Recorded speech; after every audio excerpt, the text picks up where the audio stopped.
बिल्ली और लोमड़ी की कहानी। घने जंगल में एक गुफा में लोमड़ी रहती थी। लोमड़ी शिकार करके अपनी भूख मिटाती थी। उसकी गुफा में एक चूहा रहता था। वह चूहा लोमड़ी को बहुत परेशान करता था। वह चूहा उसे काट लेता था। जैसे ही लोमड़ी उसे पकड़ने जाती, चूहा तुरंत अपने बिल में छुप जाता था और वह चूहा लोमड़ी का मांस भी खा जाता था। एक दिन उसने सोचा, मुझे इस चूहे का कुछ करना पड़ेगा। लोमड़ी तुरंत बिल्ली के पास जाती है और कहती है, बिल्ली मौसी, मेरी गुफा में एक चूहा रहता है। मैं उससे बहुत परेशान हूं। क्या तुम उस चूहे को पकड़ सकती हो?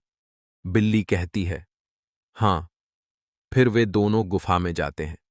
अब बिल्ली रोज गुफा की निगरानी करने लगी।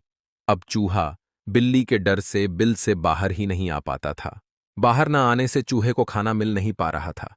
अब लोमड़ी आराम से गुफा में मांस खाती और कुछ मांस बिल्ली को भी डाल देती। अब वह आराम से रहने लगे। एक दिन भूख से परेशान चूहा जैसे ही बाहर निकला, बिल्ली ने तुरंत उसे पकड़कर मार दिया। बिल्ली ने सोचा कि अब तो लोमड़ी का दुश्मन मर गया है। अब लोमड़ी आराम से रहेगी। वह लोमड़ी के पास जाकर कहती है, लोमड़ी, मैंने आपका दुश्मन मार दिया है। यह सुनकर वह बहुत खुश हो जाती है। लोमड़ी सोचती है, चूहा तो मर गया है, अब मैं इस बिल्ली को मारकर खा जाती हूं। लोमड़ी जैसे ही बिल्ली पर झपटती है, बिल्ली तुरंत भाग जाती है। बिल्ली कहती है, काश मैं स्वार्थी लोमड़ी से दोस्ती करने से पहले इसे परख लेती तो यह सब न होता। इस कहानी से हमें यह सीख मिलती है कि किसी पर भरोसा करने से पहले हमें उसके इरादों को समझना चाहिए। लोभ और स्वार्थ की भावना कभी-कभी हमारे दोस्तों को भी दुश्मन बना सकती है।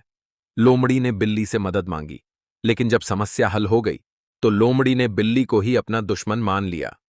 इस प्रकार हमें यह समझना चाहिए कि जब हम किसी की मदद लेते हैं, तो हमें यह भी सोचना चाहिए कि उनका इरादा क्या है।